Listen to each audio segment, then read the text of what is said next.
I'm packing up my stuff right now. My house sit in Austin, Texas is over, and it's time for me to move on. I fly out tomorrow morning.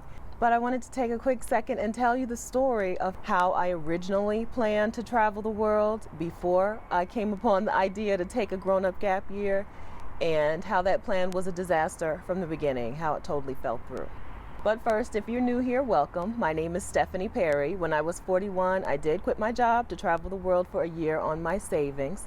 I visited 12 countries in 12 months on $1,200 a month. Now I'm a year-round house sitter, and I'm the creator of House Sitter School, and I help Black women take time off of work to travel on a budget. Make sure that you're subscribed to my channel, and make sure that you ring the notification bell so that you'll be notified when I post a new video. Welcome. Okay, so before I was introduced to the life of long-term travel on a budget, I thought that the way for me to see the world was to get a job overseas. The problem was that I didn't have a portable skill. I didn't have a skill set that would carry me to another country. This was after I got out of the Army, so it was around like 2006, 2008. I worked for a bank. I worked for Barclays Bank. My job was to, when customers called in requesting a credit line increase, if they hit certain markers, they were transferred to my department. I would talk to them, I would look at their credit report, and then I would come back and say, unfortunately, not only am I not increasing your credit line today, I'm actually going to close your account effective immediately. Yeah, that was my job. It was the worst. Working for the bank was fine, and my coworkers were great. I miss having coworkers. I miss them even today. But the job itself was like I would just sit on the edge of the bed every morning, like, what can I do to not have to go to work today? I was always out of personal days in January, like before February 1st, and it was not going to carry me long term. I didn't know that you could travel on a budget like this. I didn't know that house sitting existed. I didn't know that I had the skills at the time to be a freelance writer. So I thought, okay, I need to take inventory of my skills and see what skills will get me to another country. Because I thought, that's all I want. I just want to see the world.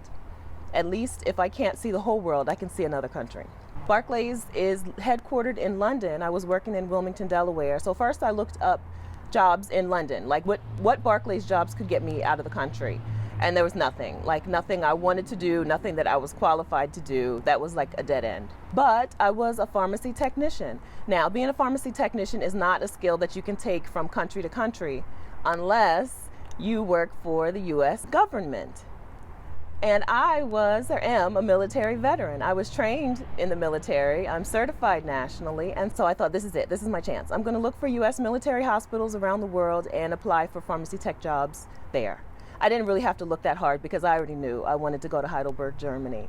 I actually joined the Army back in 2000 after I saw pictures of Heidelberg, Germany, and I saw that the U.S. had large military installations in the area. Like, seriously, I did enlist in the Army so that I could live in Germany. I did. I was stationed in Texas instead. But it worked out, I thought, because here's the chance. I'm going to apply for jobs in the hospital in Germany. Foolproof plan. But like I said, at the time I was working at a bank. I wasn't working as a pharmacy technician. So I decided to leave the bank for that reason and for many other reasons. It was a stressful job. It was not fun. So my plan was in place. All I had to do was recertify as a pharmacy technician, which just means I had to retake the exam, which was easy. I passed it, no problem. And then I just needed to get a job working as a pharmacy technician because I felt like the federal government was more likely to hire me to do the job if I was currently doing it. So I got hired at the hospital and I started working as a pharmacy technician, and then I just kind of forgot my plan. Like, I don't know, I just got in the rhythm of working and just went on about my business. Probably 3 years later, I get an email from the USA Jobs site saying, hey, here's a pharmacy technician job in the hospital that you were interested in working in. Perfect, I'm ready. The supervisor that I worked under at my hospital was an Army reservist, and he had connections. He actually knew the chief of the pharmacy in the hospital that I wanted to go work for. So I'm like, Sam, please help me get this job. I applied for the job. I go through all the steps. This was probably 2013. I still have not heard whether or not I got the job. So That process sucks. Trying to get a federal job sucks. Anybody who has gotten a federal job, like seriously, you could start a business helping people navigate that system. I'm a U.S. Army veteran. I'm a disabled U.S. Army veteran, and I still heard crickets when I applied for the job. My plan was to get the job over there, go to Germany.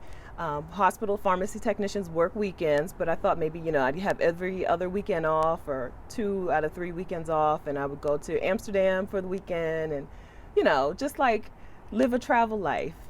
Crickets. I heard nothing. It just was not working for me. So I gave up on the idea again.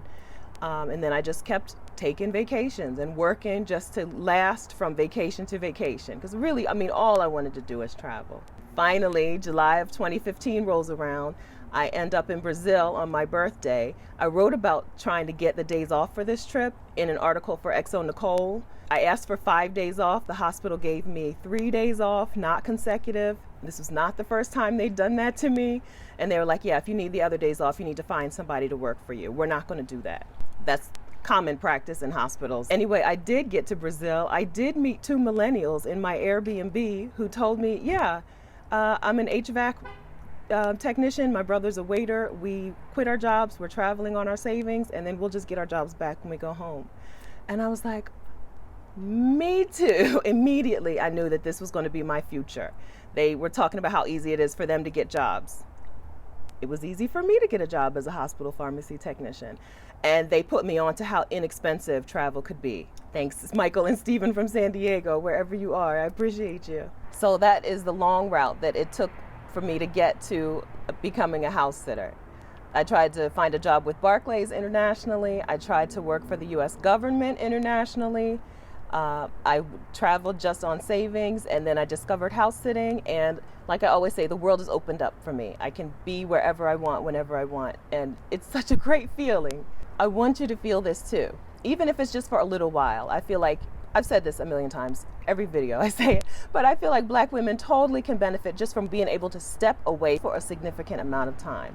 Take all of that off, take off the microaggressions, take off the casual racism, take off the overt racism, and just get to live in another place. Even if that's not the reason that you want to travel long term. You just want to travel so that you can see the world while, your knees still bend and your eyesight is still a thing. Whatever reason you want to do it.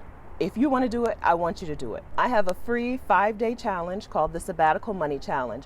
Every day for 5 days, I will tell you about another way that you can fund your time off of work to travel. The first 2 groups of challengers have already gone through it. In fact, one lady from the January Sabbatical Money 5-day challenge has already booked her flight to Bali. She's already about to be out. Make sure that you sign up for the challenge. Go through the challenge with me, and we'll make your dream an actual plan. All you have to do to sign up is go to my website, vicarious.com/funemployment. The link is in the description.